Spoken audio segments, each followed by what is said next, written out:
प्रेम प्रतिसाद दिला आमच्या चित्रपटाला देत आहे आणि असाच त्यांनी द्यावा अशी मी रिक्वेस्ट करते. पण त्यांच्यामुळे 3 जानेवारी ह्याला आयुष्यभर ही डेट कोरली गेली आमच्या मनात. तसं आम्ही सगळ्यांना सांगत होतो की 143 म्हणजे आय लव्ह यू. सो मला वाटतं प्रेक्षकांनी ते सगळं ऐकलं आहे आणि आम्हालाही, आमच्या सिनेमालाही, आमच्या टीमला त्यांनी आय लव्ह यू म्हटले. सो त्यांना थँक्स आणि त्यांचा असाच प्रतिसाद चालू राहू दे अशीच एक छोटी इच्छा आहे. सो त्यांनी तीही पूर्ण करा. नक्कीच नक्कीच. आणि आमच्याकडनं हॅपी न्यू इयर इतकंच नाही तर आमच्याकडून मी टाईमपास ही तुमच्यासाठी नवीन वर्षाचा एक गिफ्ट म्हणून एक रोमॅन्टिक सुरुवात करून दिली आहे आणि तुमचं अख्खं वर्ष रोमॅन्टिक जाणार आहे. आणि मला असं वाटतं की आमच्यासाठी गिफ्ट म्हणजे तो जो हाऊसफुलचा एक बोर्ड असतो ते गिफ्ट, ते आमच्यासाठी गिफ्ट आहे. सो थँक्यू तुम्हाला. जबरदस्त रिस्पॉन्स आहे, सगळीकडे हाऊसफुल आहे. टचवूड रेकॉर्ड ब्रेक करेल असं म्हणतात, पण रेकॉर्ड्स काय ब्रेक करण्यासाठीच असतात. आज टाईमपास आहे, याहून आणखी कुणीतरी जबरदस्त करेल, कुणीतरी टाईमपासचा रेकॉर्ड ब्रेक करेल. रेकॉर्ड ब्रेक करण्यासाठी माझ्या मते कोणी सिनेमा करत नाही.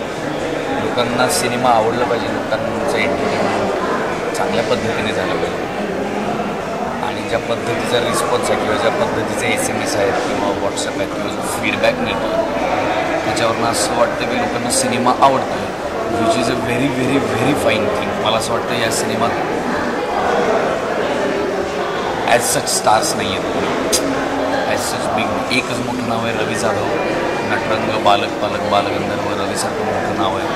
झी आज या सिनेमाच्या मागे आहे. झीसारखं एक मोठं नेटवर्क या सिनेमाच्या मागे आहे. सेल विजन आहे, मेहनत करणारे लोक आहेत ह्यातल्या टीम ह्या. आणि सगळ्यात महत्त्वाचं म्हणजे ह्या टीममधल्या प्रत्येक छोट्या छोट्या डिपार्टमेंटची मी इंटर कॉलेजपासून थोडं थोडं का होईना काम करतो. अश्विनी शेंडेजीने गाणी लिहिली, तिच्याबरोबर काम केलेलं आहे. जयंत जठारबरोबर काम केलेलं आहे, जो या सिनेमाचा एडिटर आहे.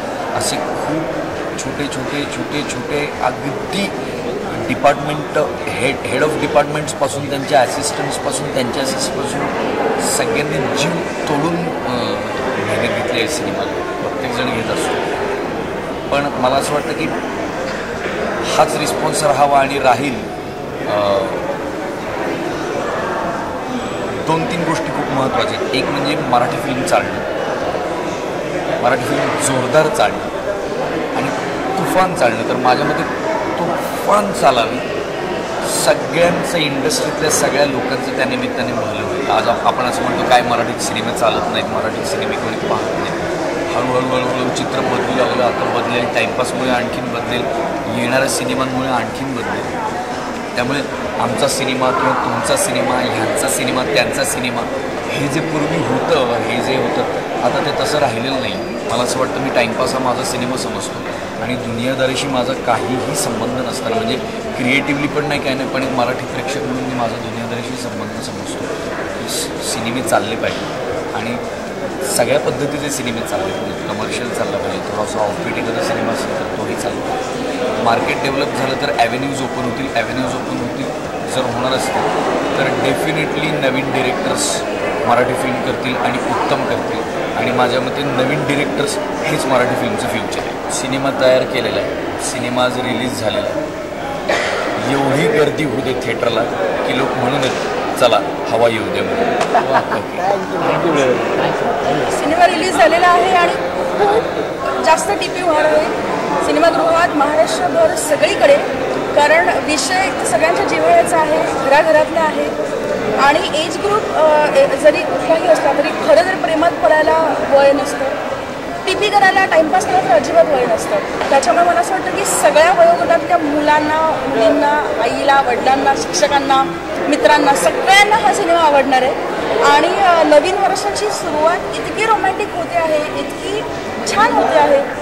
फॅमिलीला एकत्र घेऊन, मित्रांना एकत्र घेऊन, कुणाही बरोबर किंवा फक्त गर्लफ्रेंडला घेऊन बघण्याचा सगळे कॉम्बिनेशनमध्ये चालू शकेल असा मूवी आहे.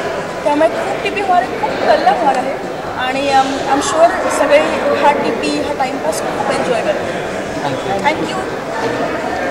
खरंच टीपी करायला आलेले आहोत. टाईमपास रवी जाधवने इतकी उत्तम निर्मिती केलेली आहे, त्याचं दिग्दर्शन, त्याचं लेखन आणि त्याचबरोबर सगळ्यात महत्त्वाचं झी टॉकीज आपल्या कुटुंबातला हा चित्रपट आणि कुठेतरी ना तो प्रोमो बघत असताना सातत्याने मला असं वाटत होतं की मला प्रोमो बघून सुचित्रा आणि मी साधारणतः सुचित्रा बालमोहनमध्ये आणि मग मी त्या समोरच्या फुटपाथवरती तिला भेटायला थांबायचो.